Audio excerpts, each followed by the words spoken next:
welcome to everyone. Today our guest is MMA fighter Marisa Messer-Belenchia.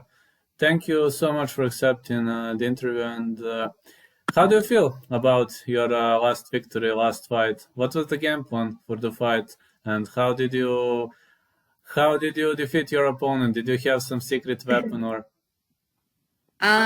So that fight was actually a fight I took on short notice. They called me 2.5 weeks beforehand and said, her opponent might not be able to travel out of the country.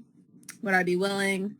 Could I be ready? And I was like, let me think about it. And then by that night, I was like, yeah, you know what, let's do it.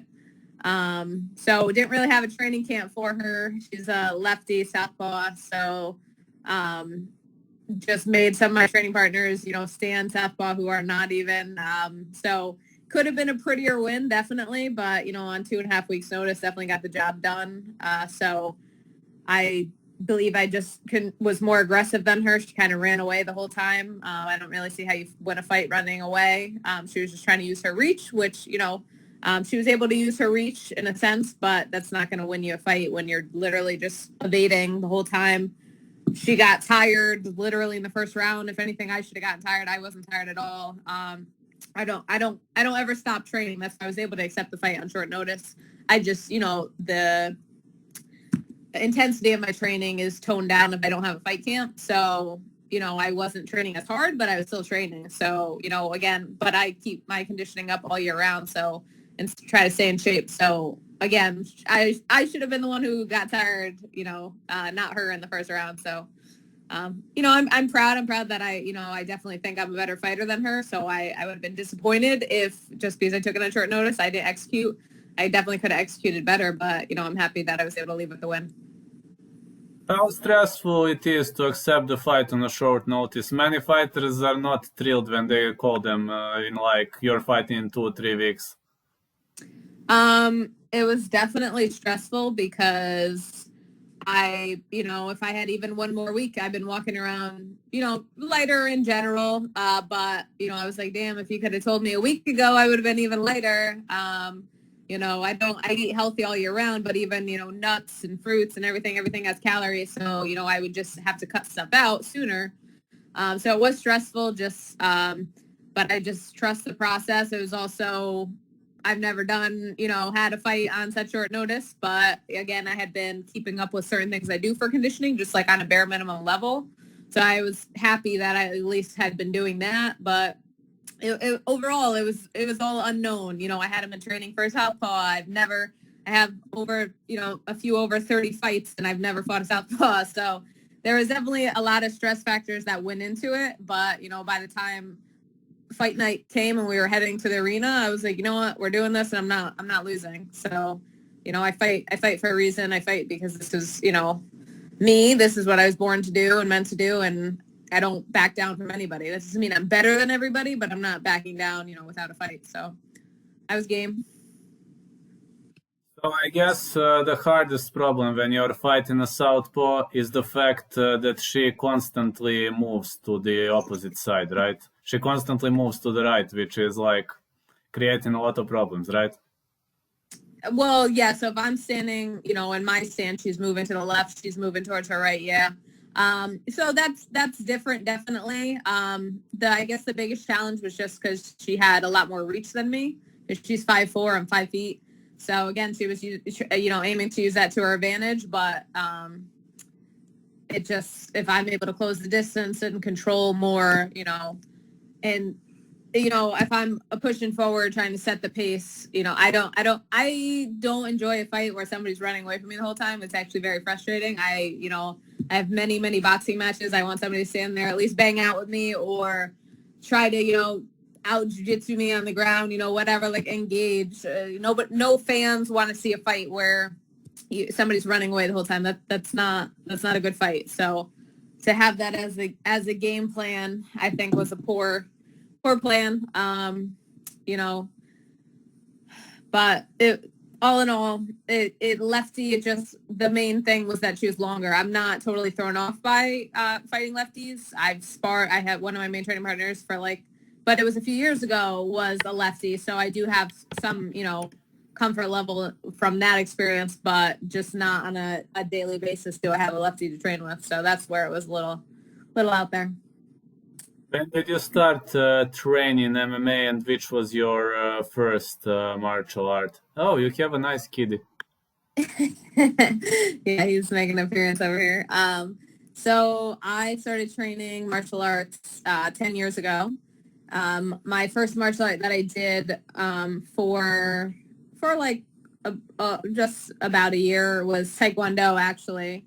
And then I right away switched to Brazilian Jiu-Jitsu and Muay Thai boxing. So I've been doing that for 9.5 years. So. So can you explain your nickname? How did you get it? Spider Monkey. So my coach gave me that nickname literally a decade ago. He just, watched me grappling and, called me the Spider Monkey, and it stuck. It just been there ever since. So just kind of ran with it because he'd never stopped calling me it. And, everybody's, I guess, got to have a fight name, but you never want to be the one to give it to yourself. So. So it's like it's stuck and you're fine with it, right? Yeah. So now I rock it. I'm the Spider Monkey. Do you have the favorite strike and favorite submission? I do like going to the body. People who, watch me, in boxing gyms, that's the number one compliment I guess I get, that I go to the body really well. My coach has made that a thing. And then submission, I shouldn't be good at them, but I find, myself, I just see always openings, triangles. I'm only 5 feet tall. Everybody is always like, oh, triangles are for tall people. I think flexibility wise, I just throw, my hips up. I just see openings for triangles all day long. So that shouldn't be like one of my go-tos, but it is. Kimuras, but so I actually had her in a triangle for a second. I think she was a little slippery for just like being normal sweat. I don't know if she just has slimy sweat, but I had her in a triangle guard and she slithered right out. She was slipping out of a lot of things for me to, I don't know. She was a little slippery, so I'm a little skeptical on that. But I did have her in a triangle guard, being on my back for 2 seconds in the fight. So right away, again, found a triangle. So would have loved to have finished that triangle, but yeah. So. Do you still remember your first amateur fight? I do. It was at Mohegan Sun. There was no ground and pound allowed because it was my first fight. It wasn't her first fight. And she just kind of I took her down, was on top of her, I think, every round. But I couldn't ground and pound, so everybody was yelling, like, what the hell, like, punch her in the face, but not realizing I couldn't. We could punch on the feet and, whatever. It was just on the ground. It was supposed to be for my safety, but, again, I was the one on top. So that was my first ever MMA fight in, 2015. So I think, 6 years ago, something like that. And who was your toughest amateur opponent? Like, you had pretty much decent fighting experience, so. So it actually, I would say my toughest amateur fight. So it wasn't MMA. It was actually a kickboxing fight. And at the time, I was focusing on so much boxing, I wasn't kicking at all. And Lion Fights called, and they said, we have a 115 pounder, which, again, I was walking around at 115. I wasn't even, so, I shouldn't have been fighting at that because somebody else is cutting down. But we're like, whatever, it's Lion Fights. Take the fight, start kickboxing for literally a month. Again, I hadn't been kicking because I was focusing on so much amateur boxing for, a few years. And it was just, she was just so good. And now we respect each other to this day. And so I didn't win this fight because I shouldn't have been in a kickboxing fight at that time. But she definitely was the toughest. How hard is to combine boxing and MMA? It's not, and I've gotten, way better. I just over, for years I had surgery on my hip, in 2017. So now it's been 4 years. So now I'm my hip's been good. I've been regularly kicking again, but I had to cut it out so many times, the kicking, because I was focusing on boxing and this and that. So the boxing you just want to flow it with the kicks. I'm getting better at doing that into your takedowns. I'm working on that, you know, just putting everything together. But the boxing is probably the most helpful because, you know, anybody who has been in a boxing gym, and I spent years in boxing gyms, you know, they're trying to wean you out. It is like kill or be killed. And then everybody's all good afterward. They're the most respectful. Whereas like Muay Thai gyms and Thai boxing, whatever, like they like play spar. They don't actually like hit you. I credit a lot of my success to all the boxing experience I have because we bang out. Like there's times like I was sparring so much in boxing gyms with like teenage boys that I like was like, you know what, I should probably stop getting hit in the head so much because I'm like walking into walls. Like telling my coach I think I need a week off from sparring, you know, like you literally it's going to wean you out if you're not tough. So boxing and boxing gyms, and I had 17 amateur boxing matches. I have 2 professional boxing matches. I'll have more. Boxing definitely is a big part of my character. Going into New York City, you know, people thinking like I'm going to be scared of them or something, and then showing up or like sleeping on me like, oh, they're bringing me in against a champ, and well, guess what? I showed up and I beat you. So like then that's happened, you know, a few times where they're like, oh, we'll bring this girl from Connecticut and you know, it'll be a warm-up fight for like my tournament, and then like I show up as nobody and then end up getting my hand raised. So boxing is very, very helpful for MMA. Definitely is, because that's like a real fight. Whereas like, you know, some people sign up for MMA fights and have never been in any sort of altercation at all. And amateur boxing allows you to get that experience. And I was fighting, you know, sometimes every week. It was like this week, next month, like amateur boxing shows with pre-COVID, you know, they're very regular things. What can you say in general about your first professional MMA fight? And one more question I wanted to ask you when you said boxing. Is there a big rivalry between your state and other states? What do you mean, boxing? Yes. Um, um, I don't think so. You know, there's boxing all over, and there's shows, and there's credible people from, you know, all the states, amateur wise. But I think, you know, everybody wants to represent for where they live, and New York's known for, you know, their boxing and their boxing gyms, and Gleason's boxing gym and this and that. And it's like Connecticut, I guess, you know, they have Ring One, New Haven. That's, you know, well known because of Chad Dawson. Like there's certain things that are well known about it, but there's not many people who have created a name from Connecticut, whereas there's more people from New York. So like there's, you know, the expected, you know, superiority, I guess you could say. But other than that, I don't know too much, you know, if there is state to state issues. And then my first professional MMA fight, I think my opponent had probably like pulled out, and so a girl who I last fought as an amateur stepped up as like a last minute replacement. But when I fought her as an amateur, it was at Mohegan Sun again, and I was actually I weighed in for that fight. And my coach was like, are you sure you're all right? You don't look that good. And I was like, yeah, I'm fine. And then on the car ride home, which was like 40 minutes, I was like there with one of my other teammates and my coach, and they were talking in the front seat. I was sitting in the back seat, and I was like, don't be like disturbed, but like I'm going to throw up. Like I just like all of a sudden came down with a stomach virus. I'm never sick, knock on wood, and I could not stop throwing up for hours. And I don't cut weight. I don't do anything like that. I diet down. I literally just like luck of the draw, weighed in and got a stomach bug. And literally, so I'm already dehydrated from making weight. What the little bit I put in my body after weigh-ins, I threw up. I couldn't stop throwing up. My body was trying to throw up with nothing even in my body. And so my coach was like, you need to go to the ER and get IVs. Like you're already dehydrated. Like now this is like dangerous. Like you need to. And so I was like, we went to the ER. I'm still throwing up there. Like I had a crazy stomach bug, and I'm on IVs. There's even pictures. There's an article about it. And so the next morning, you know, most people would have pulled out of the fight. You know, I shouldn't have even been leaving the house, let alone going to fight in an arena that holds thousands of people. But it was a lot going into the fight. It was actually the first fight after having hip surgery. My boyfriend at the time had passed away a month earlier. You know, there was a lot, like, I was like, no, I'm fighting. I had a lot of people coming out to support me. There was a lot going into this. So when I say the cards were stacked against me, they were stacked against me. And I still got up that day. We went to Mohegan. I performed like shit, but I won the fight. So, like, again, it's pure will some of the time. So I had a three round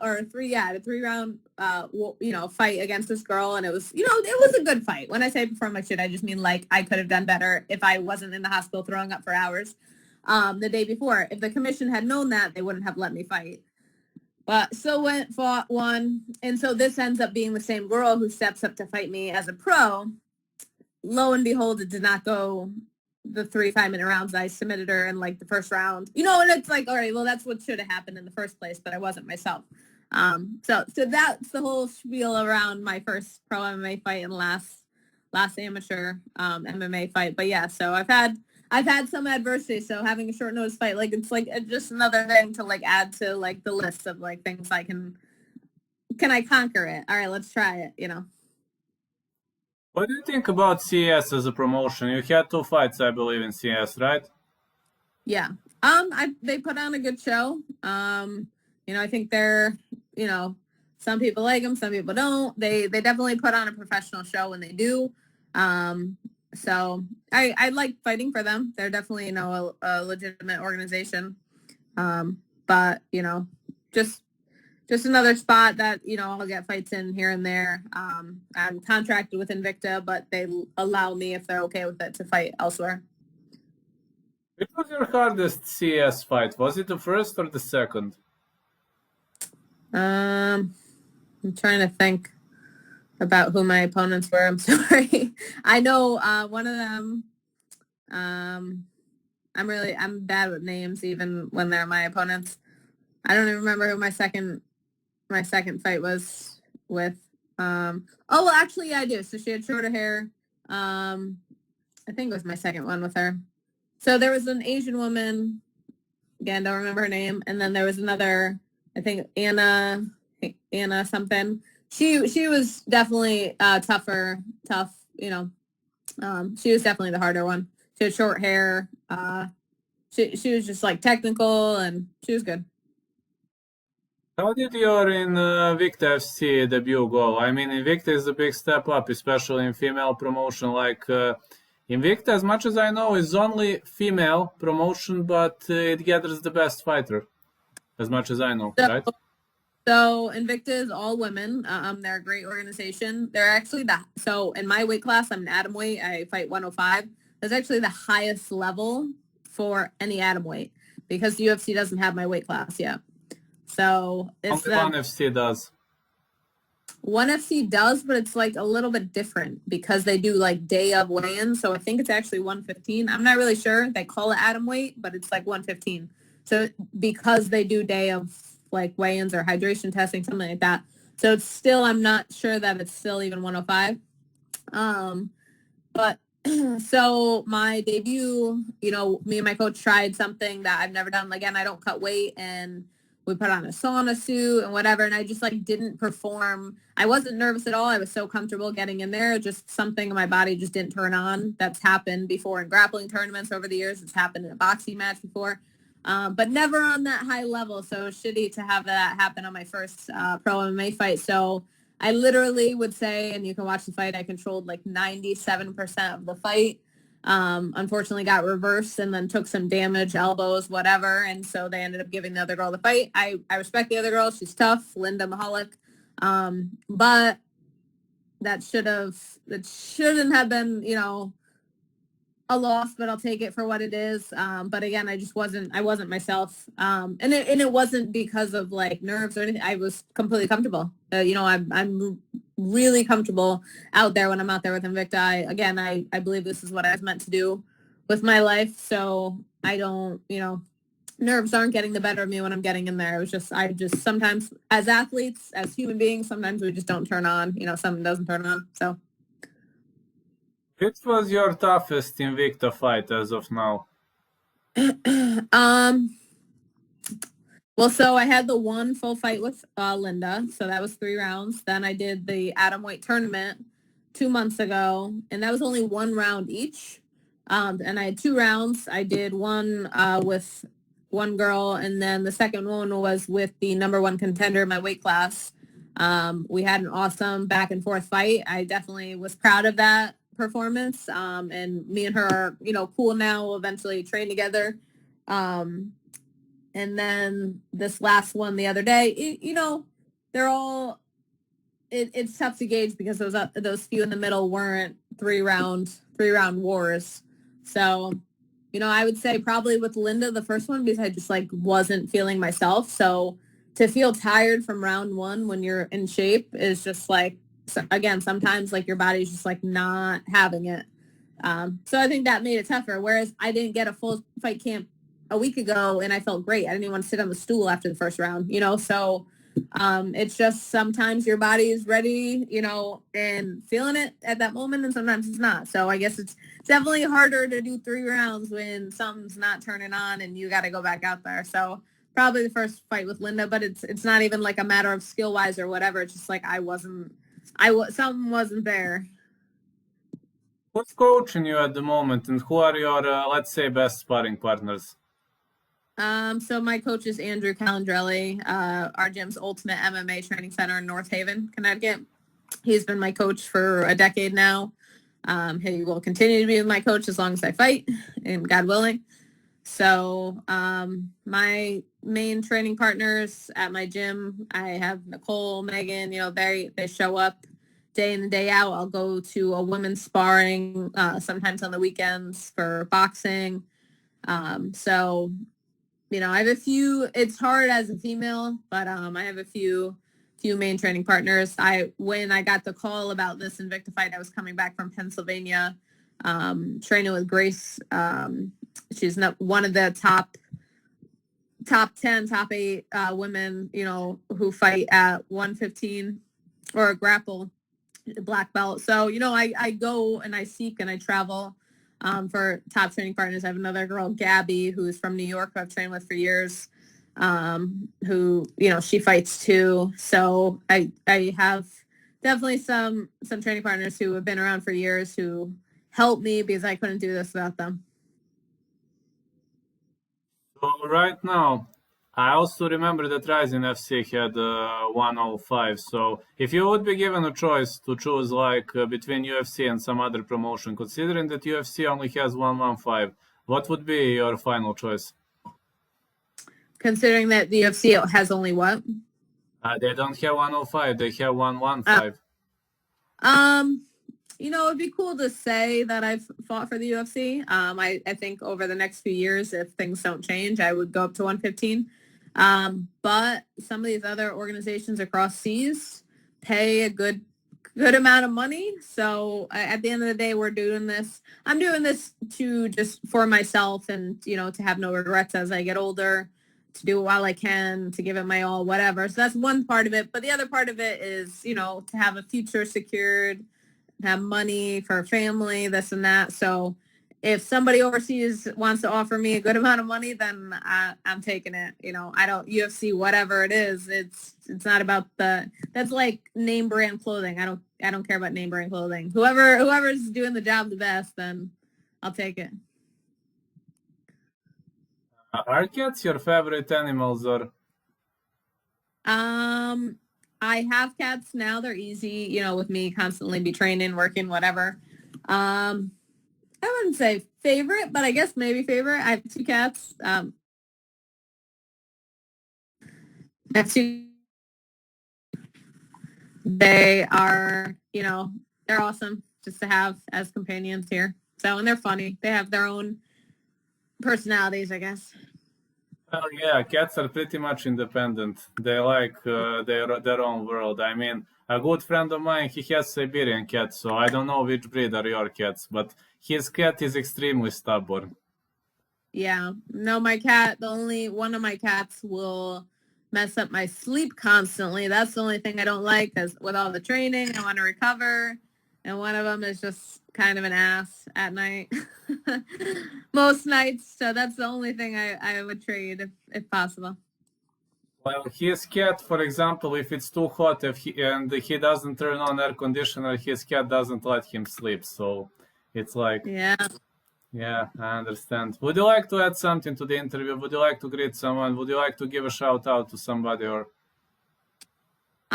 So I guess I'll shout out a few people. My coach, Andrew Calandrelli, my strength coach, Chris Fee, my chiropractor, Dave Mikas, my massage therapist, Rick Sutherland, my training partners at Ultimate MMA Training Center, and out in New London at the boxing gym. So that's, and my gear sponsor, Controlled Chaos. Yeah. So he helped me out this last fight. So that's pretty much it. Thank you so much for the interview. I put it to creation now. Hope like in few hours going to publish. Okay. Yeah, sure. And if anybody wants to check out, we have a YouTube page ourselves. It's Ultimate MMA Plus. So youtube.com/Ultimate MMA Plus. You'll see I cook on there too. So there's a lot of food Spider Monkey eats. And then we put up technique videos all the time. Okay. Can you please send me a link so I put it in the description? Okay. Sure. Thank you. Okay. Thank you so much. Have a great day. You too.